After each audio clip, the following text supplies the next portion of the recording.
All right, welcome back. Another Rebooting the Blue workshop here. We've got Chris Humphreys as usual, and then Brett Koss is guest again. So thank you both so much for joining us. Quick disclaimer, it's not medical advice that we're giving here today. We're just going to chat today about emotional intelligence. So, and Brett, hopefully I said your last name right. Close. It's Yeah. Koss. Koss. Okay, sorry Yeah, about that. close enough. So close. I I've been saw called Chris's worse. little reaction. I was like, no, missed that No, one. I'm going to call him that from now on. Close. All right, guys. So emotional intelligence, let's dive in. Like first, what is it? Because it's definitely one of those words that I think, I don't know, I see a lot or I hear sometimes. And like, what is it? How do we define it? How do we think about it? Well, I think probably at its base, it's impulse control, right? It is, I get some kind of stimulus. I have a choice of how I'm going to react to that. And then I choose what my reaction is going to be.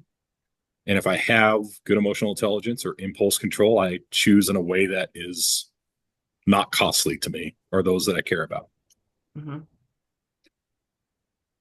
Yeah, I mean, it goes, I think we like trace it all the way back to, don't we, Brett, kind of the discussion of even like Maslow's hierarchy of needs and those things we Mm-hmm. need, and to really be emotionally intelligent as a portion of self-actualization. But, I would add in there to perception, being able to perceive Mm-hmm. emotions in others or sort of the emotional interactions from others, and then how to understand and really manage those, Mm-hmm. both yours and if we're talking about from the first responder perspective, those of others too. Right. Yeah.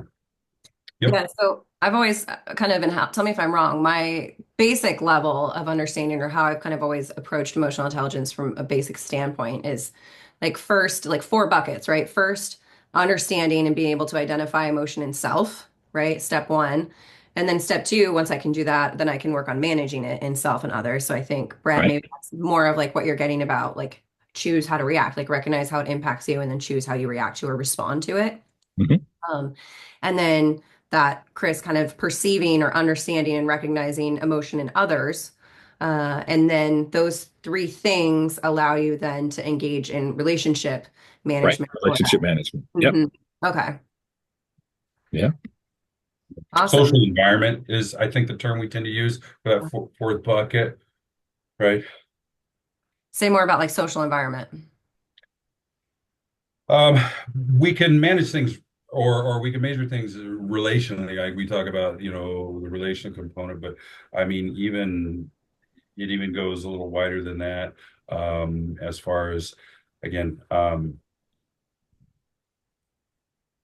social environment would include such things as social media, right? Something that absolutely can have effects on our emotional state, right? And yet it's not necessarily relational, although there's some interesting stuff where, I mean, we think it may be, right? I'm having a relationship with this sort of media platform. Hmm. Right. Yeah, it's that last thing we tend to look at is how is your whole environmental social interaction, right, affected by this, or how are you operating in it?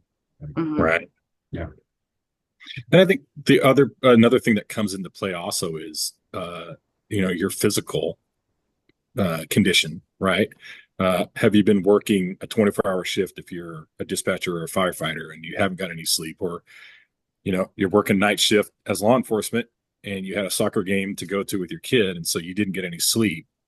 How is that going to impact your emotional intelligence? Hmm. Or if you're struggling with a relationship issue or a health issue or chronic pain, and paying attention to those as well, because that's going to impact your ability to manage your emotions and to manage your relationships. Hmm. Chris, does that kind of feed into what Brett is saying? Does that feed into that window of resilience that we talked about? Yeah, they're all tied together. I mean, and that's one of the interesting things about when we start talking about emotional intelligence or being able to, right, it ebbs and flows. There's some people still that argue and show evidence for that it's kind of an innate, personality driven. I tend to think it's a mix of both. Again, environmental factors, like all things, I want to ride the fence line, but it will ebb and flow. In fact, to the point where I've heard working with like couples in counseling, I've heard a partner turn to their spouse and say, "Well, I wasn't very emotionally intelligent in that moment."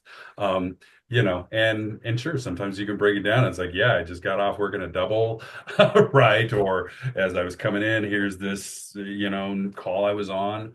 Um, I'm tired, I'm stressed, I'm not eating right, I haven't worked out enough. And then, I was standing in the rain on a perimeter for 4 hours before I got home.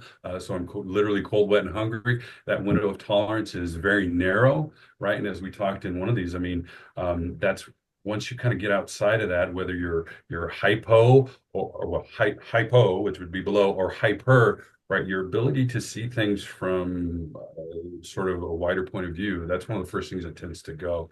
And when you're talking about operating from an emotionally intelligent, which that's a weird way to put it, basically saying you're emotionally dumb if you're not. But if from an emotionally intelligent perspective, I mean, ideally, again, you're being able to see things from others' points of view, right? Right. You know. Yeah. So yeah, if that window of tolerance is narrow, again, because of what we call self-care, self-recovery, any of those that we're not able to do. And then just again, that social environment and work environment. Yeah, we'll start to have those conversations with people, which can be sometimes tragic, where it's like they'll sit there. I know that's not me. I don't know why I said that. I don't know why, when they said, "Hey, I pay your salary," I went, "Yeah, and you want to see me earn it too?" Blah blah blah. I mean, again, we're not no one's a victim here, and we're not writing excuses, but right, um, that's when we can see it. We can see it ebb and flow. Mhm. Yeah. Mhm. Yeah. And I think that's where you have to put the work in ahead of time, right?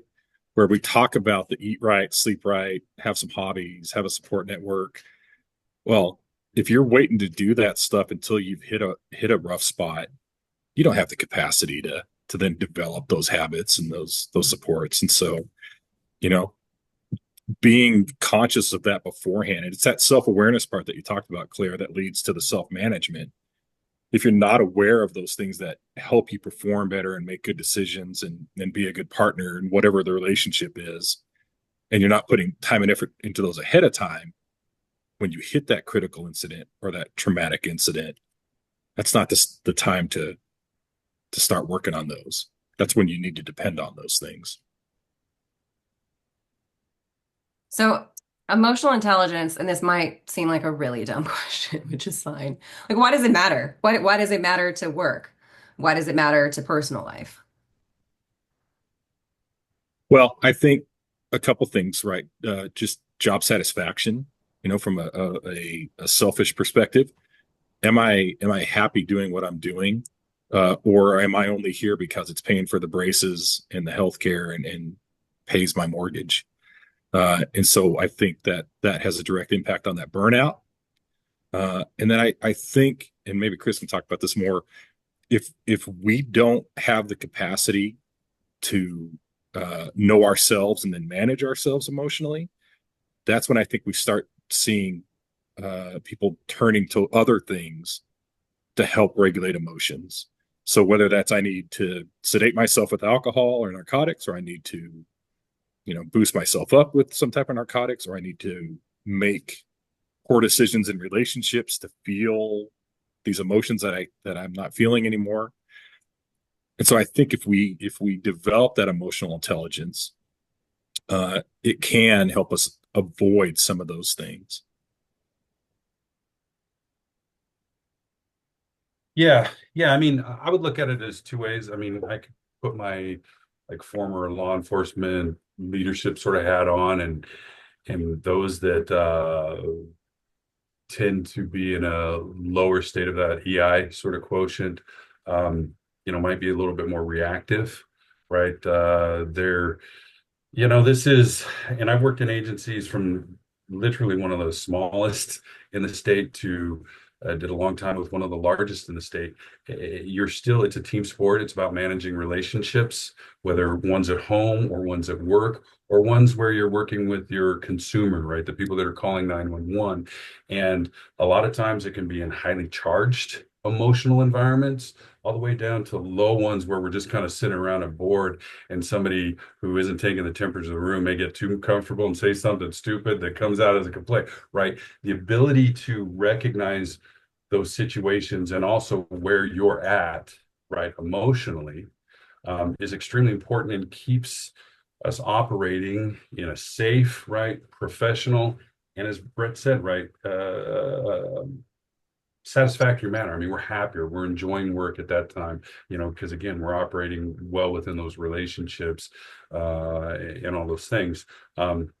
It's also nice because part of that emotional intelligence, we're not saying it as you should be happy all the time. And in fact, knowing, and in fact, this may be one of the more important things, knowing when you're in that space that maybe it has been too many night shifts or, Mhm. right, these things are going on. And I'm just, man, I'm feeling that armor's either too thick, right? Or actually this one a little too bare, right? I'm a raw nerve right now.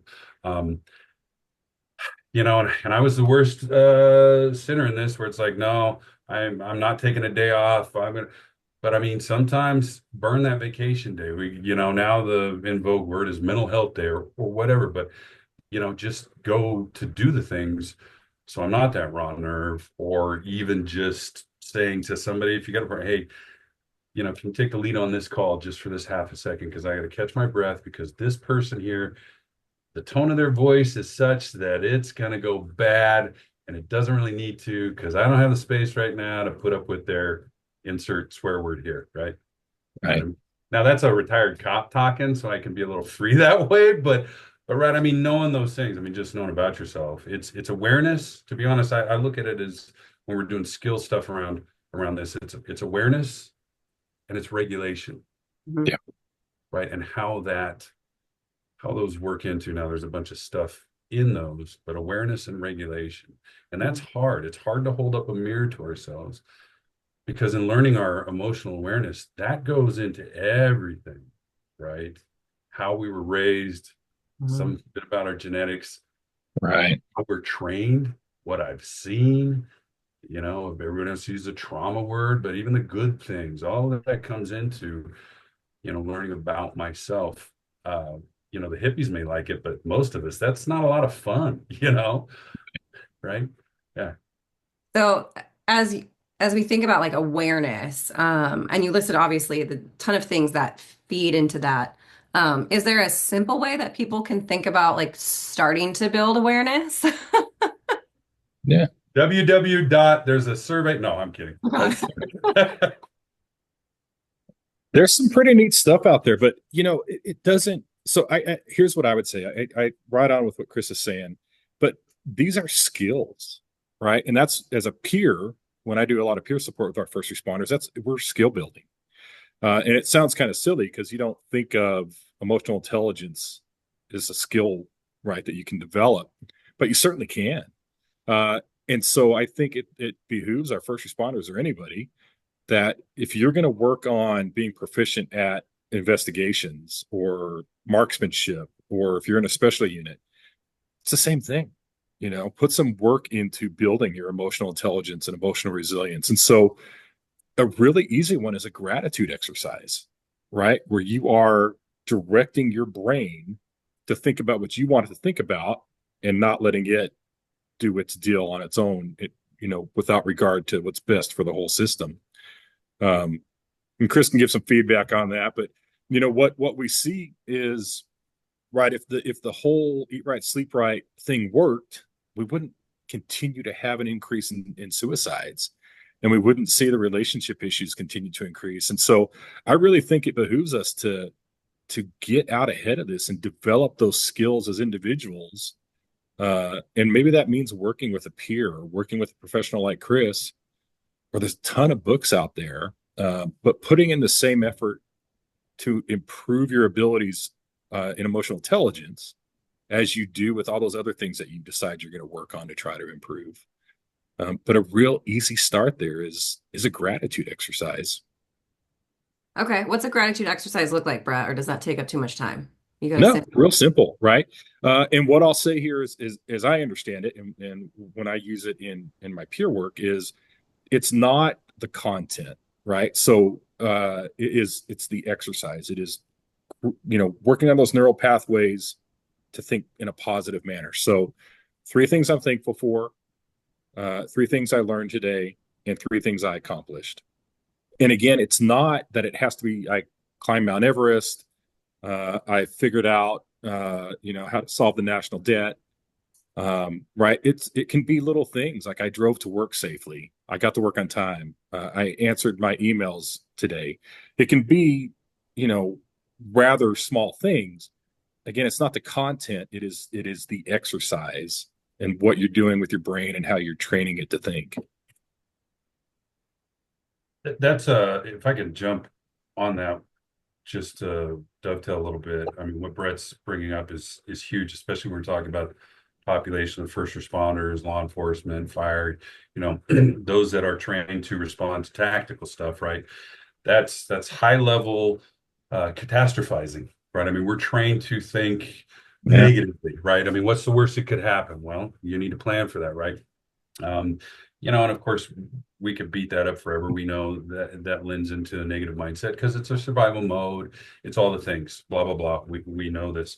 Um, and what Brett's talking about, again, is being very intentional about trying to switch out of that mode. And again, understand that's the natural mode, right? The brain is designed to keep us alive, Mhm. right? And so in that way, it's designed to identify the most dangerous thing, which means, right, we tend to think in that negative space.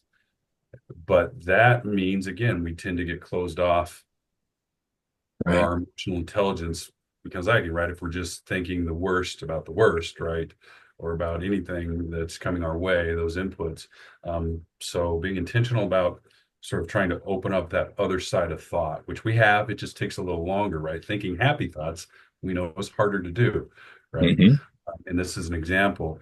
And now as everybody's moving towards doing a resiliency model, right? Knowing if these are going to be the problems, let's get out ahead of it.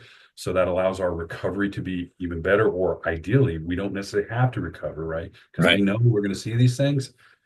Then, yeah, that intentional stuff. So, like gratitude models, I mean, just there's a bunch of things, we Mhm. talk about that sort of lend this into it.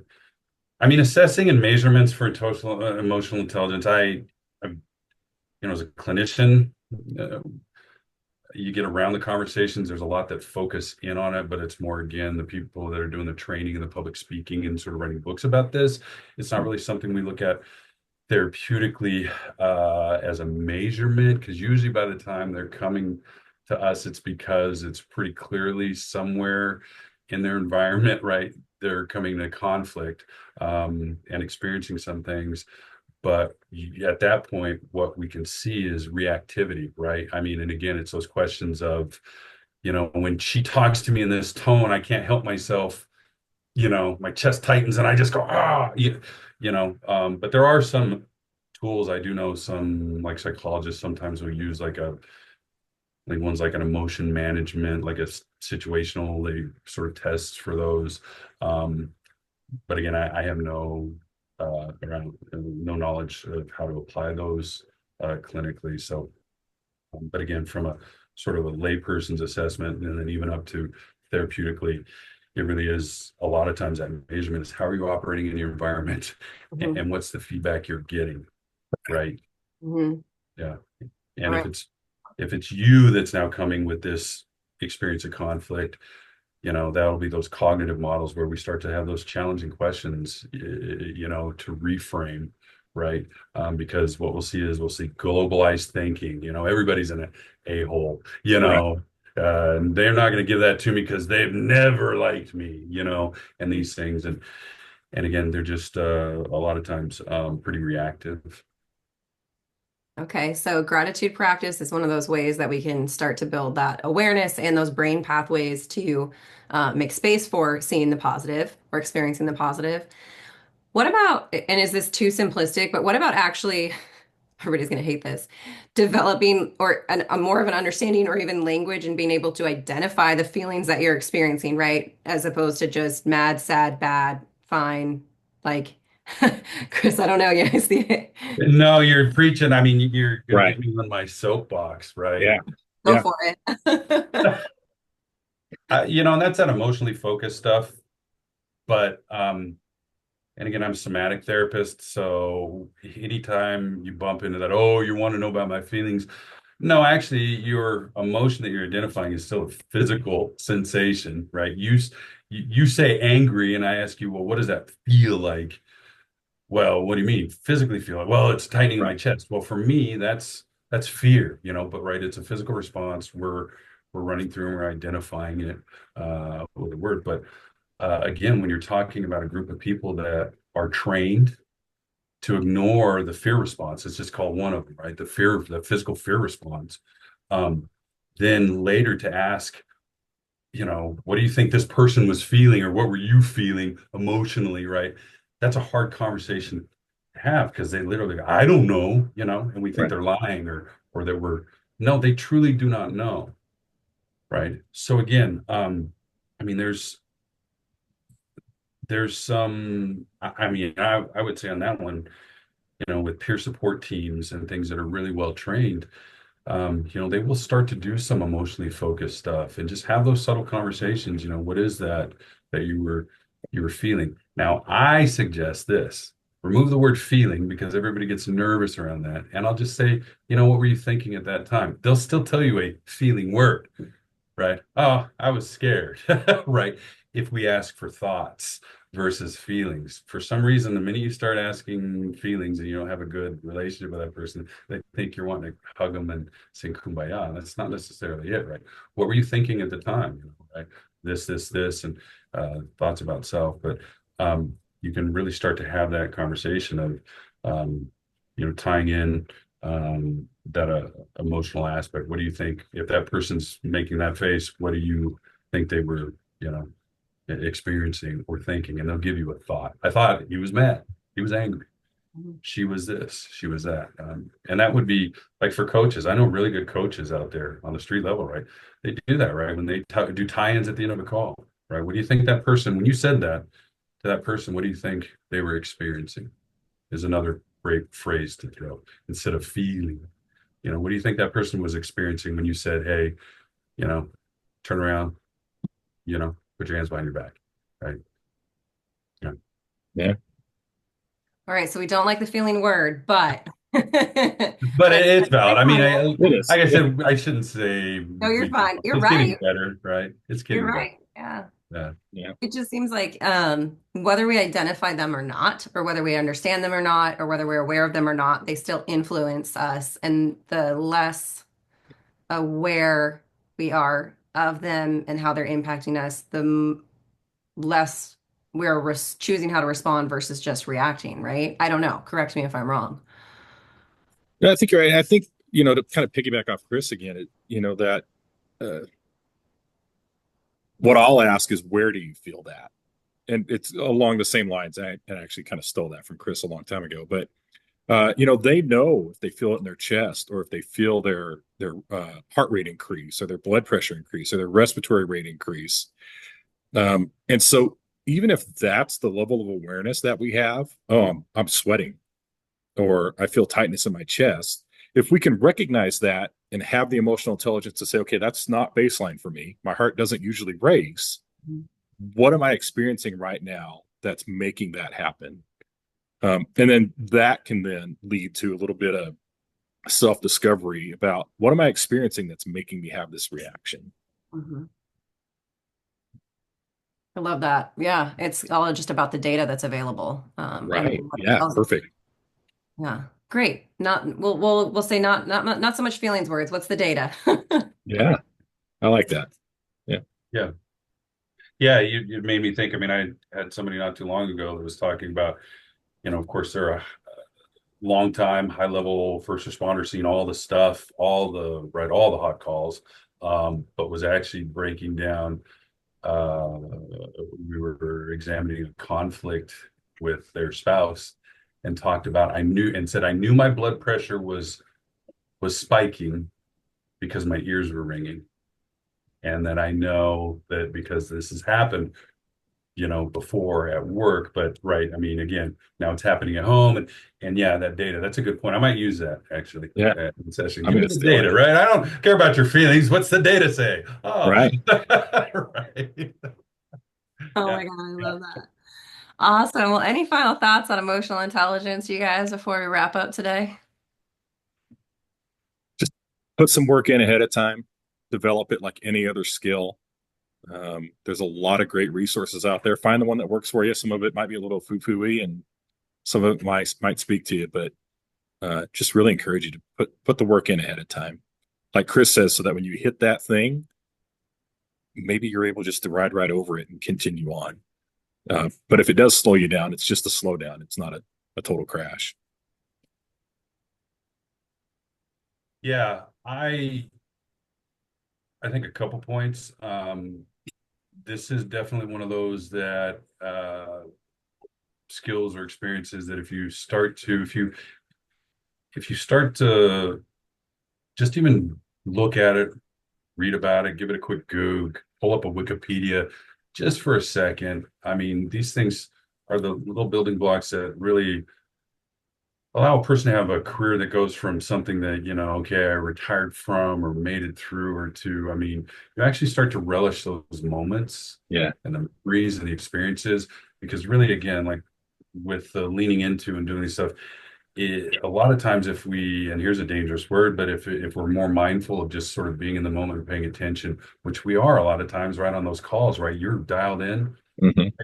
If you just kind of apply that to some other areas, and if you're in that with that conversation with that person you love, right, and you're really paying attention, and now that emotional intelligence is dialed in where you're like, okay, this is what I'm feeling, and this is what I'm right. That's just being in the moment.